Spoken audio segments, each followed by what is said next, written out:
Mercedes seems to have found the perfect way to make their W14 race car work really well, and during the upcoming race in Austria, they're likely to show a much better performance than last year, while the team has marked Silverstone and Budapest as their next huge races. The latest statements from the team show that we will have two very competitive W14s, ones that might surprise everyone during the sprint race and the main race, mostly because of how the track is built. Will Mercedes manage to embarrass Red Bull in front of their home crowd after being quite far behind in Barcelona and Montreal? To understand this question, we need to look at how good of an upgrade package Mercedes brought to Monaco and then used even more in Barcelona. While Monaco was weird and nothing that could help Mercedes gather information from the new upgrade, Barcelona showed that they definitely have what it takes to fight with the top teams. The medium and high-speed corners combination now works much better with the W14 than it did at the beginning of the season. You might wonder what Austria has that could help Mercedes, and the answer is very simple: medium and high-speed corners. However, this is only part of the answer to your question. The next part is what brought Mercedes wins in Brazil: the altitude of the track. Austria and Sao Paulo, the two races that have similar altitude, meaning that the air is thinner, and for some reason the Mercedes car seems to find more speed out of itself. While the second factor is one that pretty much guarantees that Mercedes cars would find more performance in the thinner mountain air in Austria. The first one is something that they've been doing great with in Barcelona: the medium and high-speed corners. And keep in mind that in Barcelona, the wrong setup is what got Russell and Hamilton so far behind on the starting grid. And even with this problem, they were able to beat everyone except Max Verstappen and grab a double podium finish. When Mercedes struggled with the most troublesome car in their history, the W13, Hamilton managed to finish third place and Russell climbed all the way to fourth place, even building a 5-second advantage over Ocon behind him and managing to keep his position because of the penalty that he received after crashing with Perez. Obviously, Mercedes has a lot to look forward to, and a simple setup change could be enough for Hamilton and Russell to nail the new sprint format and try to definitely prove that they are the second best team after Red Bull, and who knows, even surprise the Austrian team on their home turf. After all, we couldn't forget how much Verstappen struggled to keep his tires working well here last year, and just when we thought everything was going perfect for Red Bull, their home race showed that they are nowhere near Ferrari when it comes to tire wear, and this is one problem the RB19 could suffer from again. Unlike him, Hamilton and Russell's tire management was much better. And now with creating more downforce and using all the other upgrade tools as well as the better setup on the car during one-lap performance, Mercedes is looking for a great race in Austria. What's also adding a lot to this story is the change of attitude in the Silver Arrows, and it seems like James Allison was the person they desperately needed back to get on the right track. Allison has said that he's very much enjoying this chasing process of Red Bull, one that gives him joy and a chance to prove that Newey is not the only great mind in the sport. When talking about possibly catching up to Red Bull in the upcoming races, Allison went on to say, "We're all going to feel a bit upset about not being competitive, even though that sort of unhappiness we see every time Red Bull wins is balanced out hugely by the fact that it is thrilling in its own way to be fighting back, to be improving our car week by week. They don't have a God-given right to be in the lead. They're there by merit, having worked really well.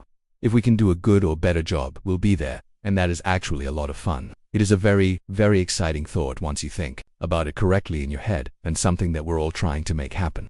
This scenario was nowhere near present in Mercedes' heads after the first race in Bahrain, when you had George Russell saying that the RB19 will win every race this season, and even if they take the entire rear wing off, the Austrian team will still have the fastest car. This is a massive boost for both Hamilton and Russell, who are now working on continuing their contracts with Mercedes and have reportedly reached an agreement, something that is definitely taking a bit of worry off their shoulders for the upcoming races. While Austria will be the race in which Mercedes could make huge noise, we must not forget the fact that they are bringing a massive upgrade package in Silverstone in Hungary, with the first one in Silverstone focusing on the floor of the car. This is an area in which Red Bull managed to absolutely crush all of the competition ahead of them, given the fact that how complex their floor is, something that not many rivals were able to copy and put on their own cars. So it's safe to say that whatever Mercedes is bringing is going to be a massive upgrade to what they already have. The floor section was and still is something that the team is losing performance from, ironically enough, because this was the part that brought them back in the competition.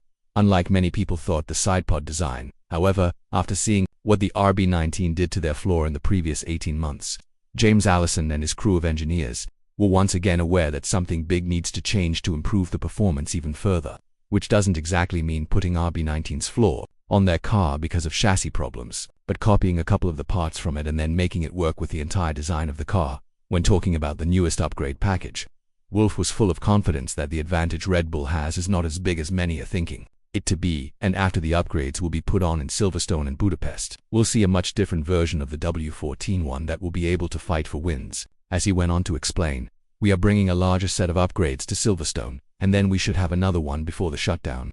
The learnings of the car have sped up a lot since we changed some of the basic design. There should be decent steps coming in the next 4 races, and we're understanding better the computer simulations, which match with what we're seeing on track. That has been our problem over the last 1.5 years, but we're seeing good performance gains coming from the wind tunnel. We have a better understanding of what the car needs to go fast, what the setups need to look like. The steps are getting bigger now, and we're making good progress. What brings a lot of hope for Mercedes is the fact that they're expecting Red Bull to struggle a bit in Austria, a race in which they failed to get the best performance possible last year. However, apart from Mercedes, we might see some increased competition from Aston Martin and Ferrari, as the Maranello team has been called the dark horse to win the Red Bull Ring on Sunday, especially if they start on the front row. This is a scenario that has been shared by Hamilton and Helmut Marko, with the Red Bull advisor believing that if Leclerc manages to finish in the top 4 and the conditions are dry, it would be Ferrari that would be the team that would cause the most problems to Red Bull, and not Mercedes. This is just one more reason for the Silver Arrows to prove what they're made of.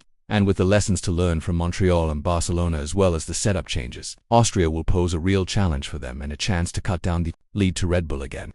Considering that Perez has a slump in his performance and has underperformed in the last 3 races, another fact that Mercedes is heavily betting on is how consistent its drivers are. And had it not been for Russell's mistakes in the latest race in Montreal and the engine failure in Australia, things would have looked much different in the Constructors' Championship. This is something that gives a lot of confidence to Mercedes, according to Allison.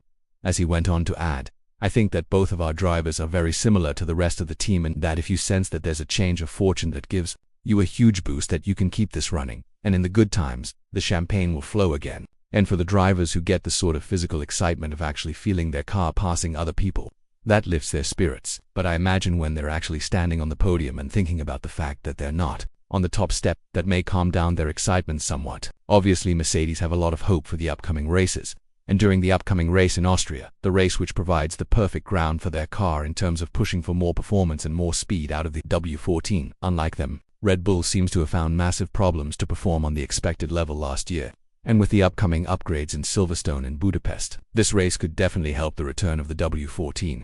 Nothing would make the Silver Arrow fans happier than winning on the home turf of Red Bull, and with Wolff actually calling Silverstone the first win of their season. A double win for Mercedes, while being a scenario that is kind of confusing in and of itself, is definitely something they can achieve considering the recent speed of the W14.